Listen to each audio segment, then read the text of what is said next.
ఈయన 2014 నుంచి 19 వరకు ప్రతిపక్షంలో ఉన్నాడు కదా, అంతమంది లేరు కదా, అప్పుడు ఎందుకు భయపడలేదు ఇలాంటి థ్రెట్ ఉంది అని అంటే అనుకోవాలి? అప్పుడు ఏ చీకటి లావాదేవీలో జరగలేదు.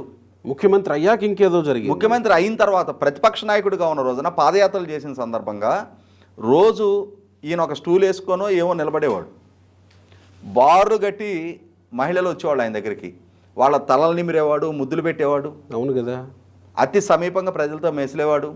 అప్పుడే థ్రెట్ ఫీల్ కాల.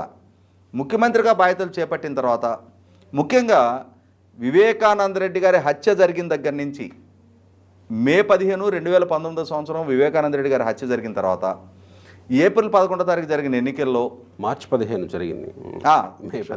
క్షమించాలి, 2019 మార్చి 15వ తారీఖు వివేకానంద రెడ్డి గారి హత్య జరిగిన తర్వాత ఏప్రిల్ 11 జరిగిన ఎన్నికల్లో ప్రజలు ఈయనకు అనుకూలంగా ఓటేసి అది మే 23 జరిగిన లెక్కింపులో నిర్ధారణ అయ్యి మే 30 తారీఖున ముఖ్యమంత్రిగా ప్రమాణ స్వీకారం చేసిన దగ్గర నుంచి ఇక ఈ తలల నిమురుడు లేదు, ఈ ముద్దులు పెట్టడం లేదు, ప్రజలను కలవటం లేదు, కనీసం వాళ్ళ పార్టీ కార్యకర్తలకి ఎంట్రీ లేదు, వాళ్ళ పార్టీ శాసనసభ్యులకు కూడా ఆయన ఇంట్లోకి ప్రవేశం లేదు.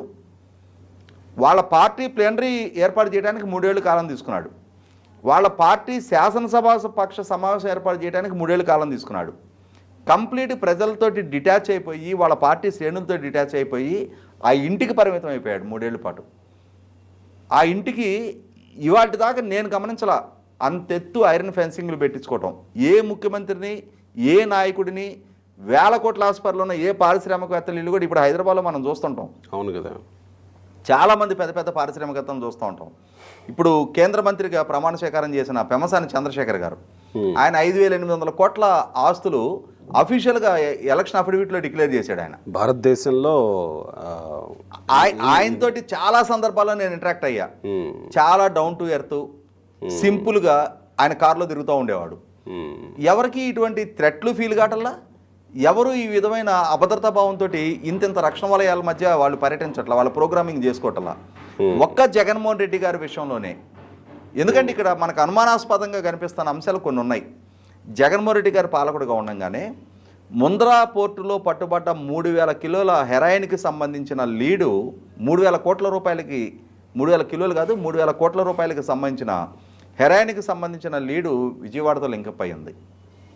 ఆయన ముఖ్యమంత్రిగా ఉండగానే బ్రెజిల్ నుంచి ఇంపోర్ట్ అయిన 25,000 కిలోల డ్రై ఈస్ట్, అందులో డ్రగ్స్ మిక్స్ అయి ఉన్నాయని చెప్పని ఆరోపణలు వచ్చినాయి. అది నేను చెప్పాలా, సిబిఐ వాళ్ళు చెప్పారు ఇందులో డ్రగ్స్ శాంపిల్ ఉంది అని చెప్పని. ఎంత క్వాంటిటీ ఉందనేది మేము ఫోరెన్సిక్ ల్యాబ్లో టెస్ట్ చేసి నిర్ధారణ చేస్తామని చెప్పారు. మరి ఆ విచారణ ఏ స్థాయికి వచ్చిందో సామాన్య జనానికి మీకు నాకైతే తెలియటల్లా. కానీ ఇవన్నీ జగన్మోహన్ రెడ్డి గారు ఆయన పాలకుడుగా ఉండగానే మరి ఆంధ్రప్రదేశ్ తోటి ఎందుకు లింకప్ అయి ఉన్నాయి? ఇదే సందర్భంలో ఆయన అంత ఇన్సెక్యూరిటీ ఎందుకు ఫీల్ అవుతున్నారు? ఇప్పుడు ఆయనకి ఎక్స్టర్నల్గా ఉన్న థ్రెట్ ఏంటి? ఇవాళ ఒక పాలకుడికి ఎవరి నుంచి థ్రెట్ ఉంటుంది?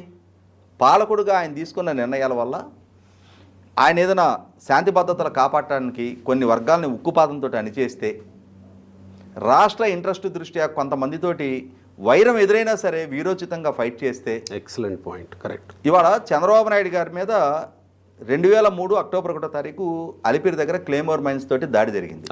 ఎందుకు జరిగింది? ఉమ్మడి రాష్ట్ర ముఖ్యమంత్రిగా చంద్రబాబు నాయుడు గారు కొనసాగిన రోజున, ఆ రోజు ఆంధ్రప్రదేశ్ రాష్ట్రంలో తీవ్ర స్థాయిలో ఉన్న నక్సలిజాన్ని ఉక్కుపాతంతో అణిచేయడానికి ఆయన పాలకుడుగా ఆయన అటువంటి వైఖరి ప్రదర్శించాడు. దాంతో చాలా ఎన్కౌంటర్స్ జరిగినాయి. ఆ దృష్ట్యా నక్సలైట్లు వాళ్ళ హిట్ లిస్ట్లో చంద్రబాబు నాయుడు గారిని టాప్ ప్లేస్లో పెట్టుకున్నారు. ఇతను మనకు వర్గశత్రువు, ఇతను పాలకుడిగా ఉండి మన ఉద్యమకారుల్ని ఎన్కౌంటర్లు చేయించుతూ ఉన్నాడు, ఇతన్ని ఎలిమినేట్ చేసేయాలి అని చెప్పని వాళ్ళు హిట్ లిస్ట్లో పేరు పెట్టుకున్నారు. ఆ పెట్టుకొని దాన్ని ఎగ్జిక్యూట్ చేశారు. వాస్తవంగా ఆ రోజు వాళ్ళు అమర్చిన క్లేమోర్ మైన్స్ అన్నీ పేలకపోబట్టి ఆయన ఈవెందో బుల్లెట్ ప్రూఫ్ కార్ అయినా కూడా సర్వైవ్ అయ్యారు తప్ప, అన్ని క్లేమోర్ మైన్స్ పేలున్నట్టయితే పరిస్థితి వేరుగా ఉండేది. అంటే అటువంటి థ్రెట్ ఎదుర్కొని కళ్ళ ముందు కనిపిస్తుంది. ఆ థ్రెట్ ఎందుకు వచ్చిందనంటే రాష్ట్ర దీనికోసం, అంటే పాలకుడుగా కఠినమైన నిర్ణయాలు తీసుకున్న పర్యవసానం కొంతమందికి శత్రువుగా మారాడు. అదే సందర్భంలో మొన్న విభజిత రాష్ట్రం నుంచి ప్రకృతి వనరైన ఎర్రచందనాన్ని అడ్డగోలుగా దోపిడీ చేస్తున్నారు, దానికి బాధ్యులు అని చెప్పని దానికి కఠినంగా అణిచేయడానికి ఒక టాస్క్ ఫోర్స్ని ఏర్పాటు చేస్తే, ఆ టాస్క్ ఫోర్స్ వాళ్ళతో జరిగిన ఎన్కౌంటర్లో 15 మంది తమిళనాడు ఎర్రచందనం కూలీలు చచ్చిపోయారు.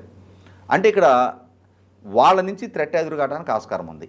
మరి 5 ఏళ్ళు జగన్మోహన్ రెడ్డి గారి పాలనా హయాంలో చెప్పుకోదగ్గ ఎన్కౌంటర్లు ఏమైనా జరిగినాయా? అటు ఎర్రచందనం స్మగ్లర్లు కానీ, ఇటు నక్సలైట్లు కానీ, అసలు నక్సలైట్ ఉద్యమమే లేదు ఇవాళ ఆంధ్రప్రదేశ్ రాష్ట్రంలో. అటువంటి పరిస్థితుల్లో ఆయన పాలనా హయాంలో జరిగిన ఎన్కౌంటర్లు లేవు.